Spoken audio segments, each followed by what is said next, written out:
Hi, I'm Mike, owner of the Groove in Phoenix, Arizona. Today I'm going to do a video showing you guys some of the things that I have brought home to add to my collection. So stuff that's come into the store recently on trade or buys or things that I've sought out and bought or just new releases that have come out. And I'm actually going to start with a new release that you've probably seen on camera like, 1,000 times by now. And that is the Phil Collins, Hello, I Must Be Going.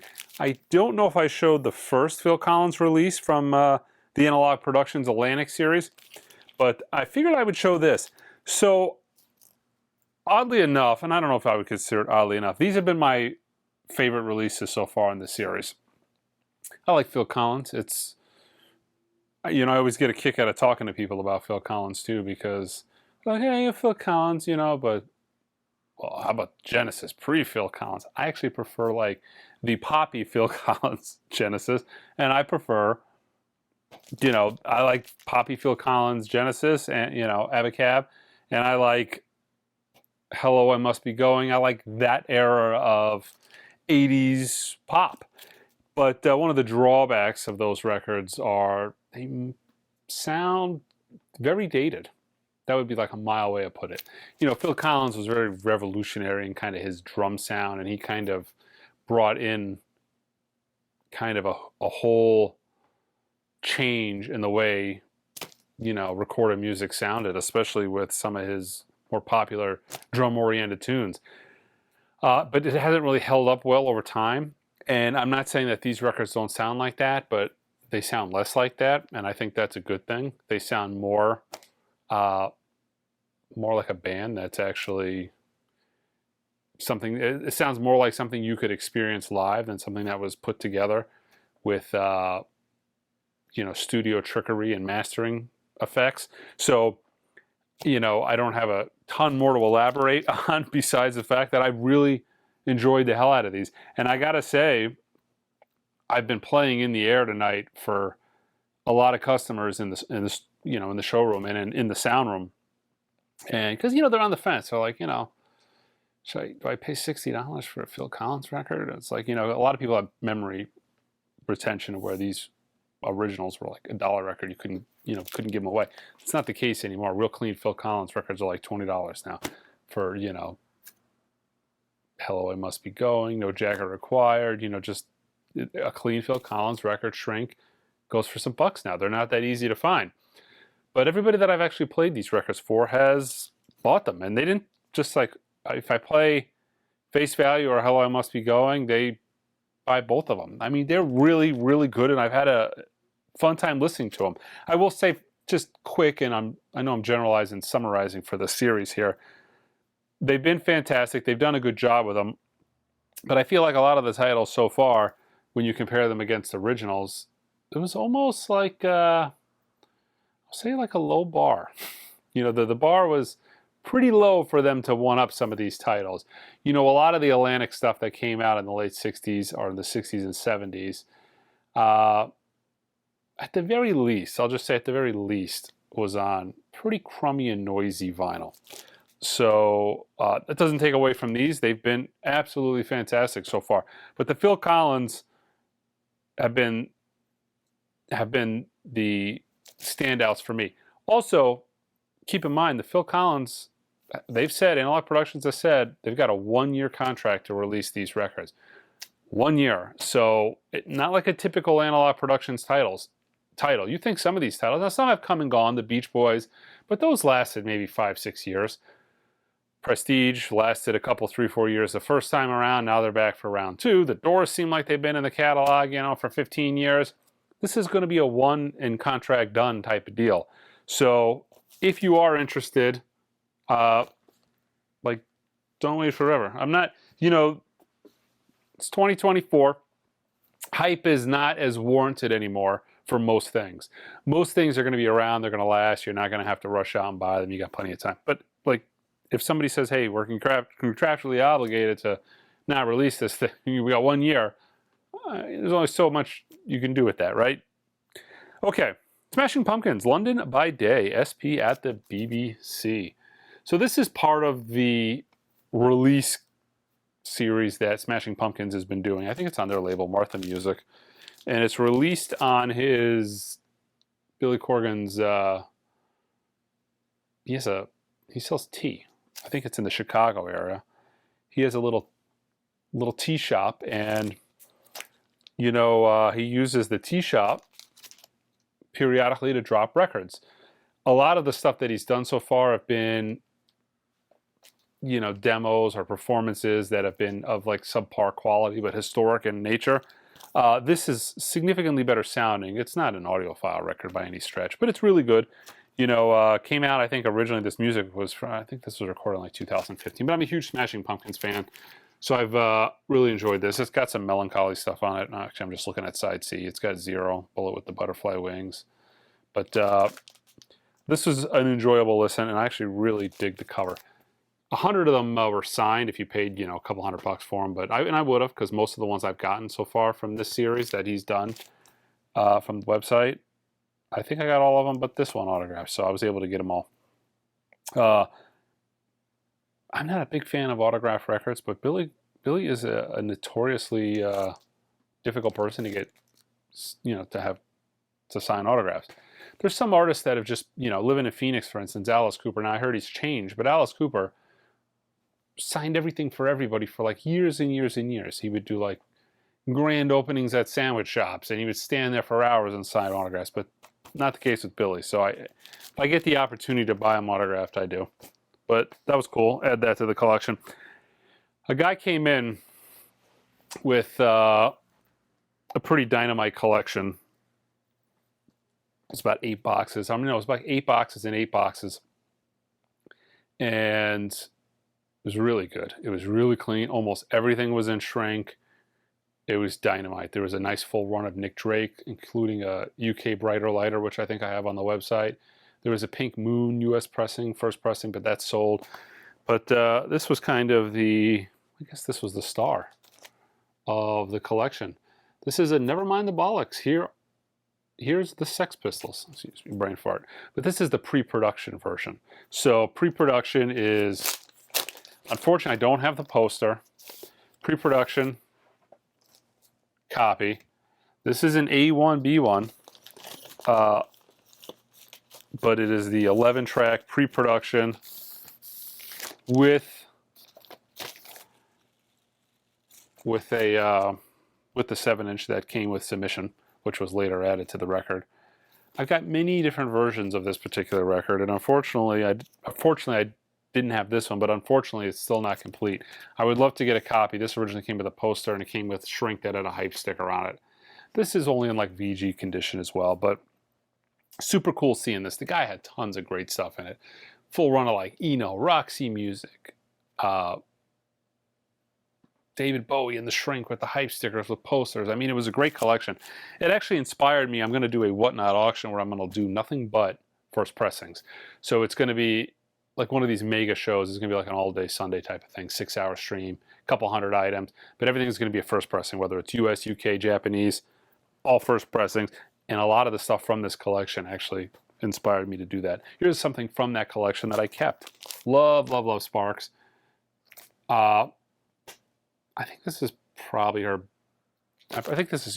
probably their best album. Kimono My House. Get it? Kimono My House? Huh? It's good, right? But this is a UK first pressing with the laminate cover. Again, it was in that collection. He had a lot of UK pressings, and he had a lot of US stuff. He had a lot of actually I won't say he had a ton of UK pressings, but he had a ton of UK Island stuff, which is like really bizarre, right? I guess he had the Nick Drake, he had the Sex, but he had a lot of UK stuff overall, but particularly stuff on Island. Okay, this I got a little while back, and it's super cool. Most of you probably don't even know it exists, and it's like one of those wall oddities that I was missing, and that is Pink Floyd, The Wall. This is a DJ copy from Japan. This is a sampler record, essentially, for DJs to play on the radio in Japan. It is at 45 RPM. The fidelity on this thing is pretty good. I didn't do like an A and B against other records I own, but the fidelity on this thing is pretty damn cool, pretty damn good. But the record itself is pretty damn cool. Let me take it out of the jacket here so you can kind of see what it is, and I'll explain it to you. So there it is. It's a single disc, promo, Japanese. This is how it came, not for sale, with the hype sticker. So side one, it's the hits. It's the stuff they would have played on the radio. Another Brick in the Wall, Young Lust, Comfortably Numb. Again, played at 45 RPM. And then you've got Hey You, In the Flesh, and Run Like Hell on side two. They did these like abbreviated radio samplers for other albums. They did it for Animals, for instance. I think I've showed that on one of these videos in the past. But very cool. I'm glad to add it to my collection. I think this is the last of the abbreviated samplers from around the world that I'm missing. But very cool to get it. I specifically finally I've had opportunity on eBay to buy this thing in the past, but I just finally said, you know what? Time to round out the collection. Found the auction. Paid up. And yeah. Very cool piece. Very cool piece. Not that common. Never seen one in person. It's not something you're going to walk into a record store generally and find. Okay. Finally added this from the store to my collection. That is the Record Store Day copy of The Doors. The Bakersfield Show. 1970. Not an audiophile record by any stretch. Not something that I'll probably ever even listen to again. But being a Doors super fan, it's a historic performance. I think it was like more of like the mythology of it. We knew it existed. We knew management had it. They never released it. The fans wanted it released. They didn't release it. Years and years and years later, we finally got it. So it's like the historic nature of having it, I think, is cooler than actually owning it. Some people called me up because they were disappointed about this. I'm like, hey, Mike, Bakersfield kind of sucks sonically. What are some of your favorite shows? And I kind of thought about it a little bit. Unfortunately, it's only on CD, but the Felt Forum shows, they did a 2 LP sampler of it on vinyl, but the Felt Forum shows are my absolute favorite. But add this into my collection. I think I got a cool number on this. Let me see. What did I get? Oh, I got 1983. 1983. All right, Bakersfield. This is something I wouldn't really have sought out. Not my favorite Donald Byrd album, but this is the Vinyl Me Please version of Stepping Into Tomorrow. This is early Vinyl Me Please, 2018. But it's, oddly enough, it's like when they were trying to find their footing on what they wanted to do, and it sounded like, that was kind of like when they were trying to do audiophile. They kind of seemed like they were going to go audiophile, but not quite all the way. It's at 45. It's cut by Kevin Gray. It's not analog. It's definitely digital, because Vinyl Me Please, even back in the day, was pretty good about announcing when something was analog. They didn't get a lot of master tapes, especially early on, but they specified that it was cut from an analog tape. They were kind of pretty good about that. They never did that on this. So if this was cut from an analog tape, they hit it, which wasn't very common for them. I think they did 1,000 of these. It was either 1,000 or 2,000, but part of me says it was 1,000. So here's the bag that it came in originally. Remastered by Kevin Gray, 2 LP, 45 RPM, 180 gram color, heavyweight tip-on jacket. So no word of AAA like you'd find on a modern Vinyl Me Please. How cool it would have been if it was AAA. It kind of would have been like a Vinyl Me Please Music Matters title, all analog, cut from the original master tape by Kevin Gray, but that is not the case. It is not. Not something I would go out and spend a ton of money for. This goes for about $100. I don't know if I'd ever buy that if I didn't just have it walk into the store in a collection, especially with Vinyl Me Please. So I've talked about Vinyl Me Please. I love the stuff they put out, but you got to be careful when going into the secondary market and buying Vinyl Me Please stuff. Pretty much everything they've ever done that has been desirable and gone up in value has now gotten redone. Trying to look around here. They did the Zambia box over. They did the Grateful Dead box over. The one thing I thought they might never have done, which was the Blue Note box set that's numbered to 1,000 that sold out in seconds, that's getting redone. So not something you really want to go into the secondary market and pony up a lot of money for Vinyl Me Please titles, that is, unless just unless you got to have it, because it seems like if it keeps going up in value, they're gonna reissue it. But June 1st, 1974. Really good album. This actually came in that collection with all the first pressings. I've had it in the store a few times. but never in good enough shape that I've wanted to take it home and keep it. This is like a live show. Kevin Ayers, John Cale, Eno, and Nico.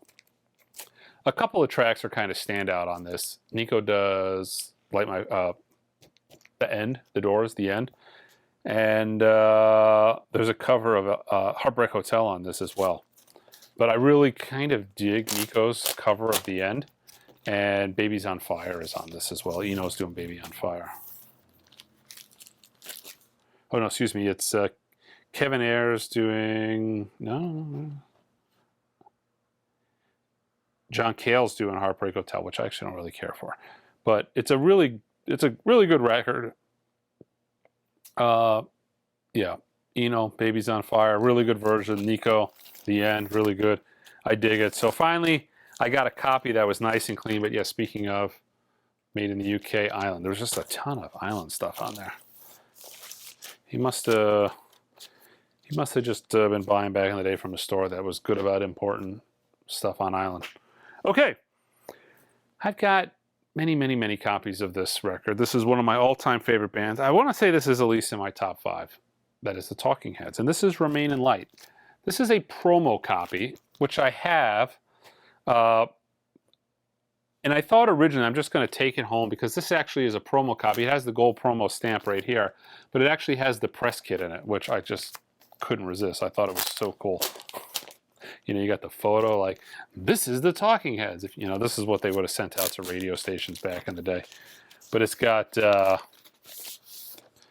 photograph, but then it's got, you know, a press release on the band with, you know, when you read it, and it's kind of like, huh, quaint. It talks about, here, where is it at? It talks about more songs, right? Where the hell is it? They're talking about, oh yeah. Fear of Music. It gives like a little summation of the albums that came before this, you know, and it's telling the DJ a little bit about the band. You know, if you didn't know that Fear of Music was from 1979, and Life During Wartime became a favorite in the clubs with its "This ain't no party, this ain't no disco" refrain, you know, so it's kind of, yes, that's what it was. It was that refrain, and I don't know, I wasn't around back then, but yeah. They added to their commercial appeal by appearing on Saturday Night Live, an American Bandstand, and then they went on a cross-country tour. But yeah, at least one of my top 5 favorite bands, but cool. It's got a little blurb from the New York Times that was part of the press release, but the photograph. So I thought I was going to be able to just keep the press release and put it in my existing promo, but this is like this is like an LA pressing, and I thought to myself, you know what? Let me keep it all together. If I had like a LA promo, I would have liked to swap it out because I got a much cleaner jacket and disc. But yeah, Talking Heads press release. I don't need 10 copies of the record, but now I got it. Actually, it's probably more. Bought this online a couple months back. I think it's the only Soundgarden original pressing that I was missing, and this is an original copy on colored vinyl of Superunknown. I think they came out on clear, blue, and orange vinyl back in the day, but I don't think you know unless you open it. Let me see. It's still sealed copy, so I technically still don't have an original of this to listen to. But still sealed. Also available on bass, chrome tape, digital compact cassette, and compact disc. Look at this. $12.99. Which is crazy because the CD back then was probably close to 20 bucks. Get the 2 LP set for a lot less money. But yeah, cool. Reminds me of, you know, growing up in middle school. This was it middle school? No, this came out when I was in elementary school. But, you know, get into high school. It's a big deal. It's funny, when I was in high school back in the day, you know, in the 90s, the stuff that was popular, I wasn't really a fan of. Very few things. Smashing Pumpkins. There's a few things I was a big fan of, but I was always into music from the 70s and the 80s, 60s, 70s, and 80s. And it's like now when, you know, time marches on, I find myself going back to the stuff from when I was a kid. But it kind of sucks that I wasn't into it back then, because those are shows I could have went to. I could have been experiencing it when it was new and not like nostalgic. But yeah, that's it, guys. Check us out online at theinggroove.com. Until next time.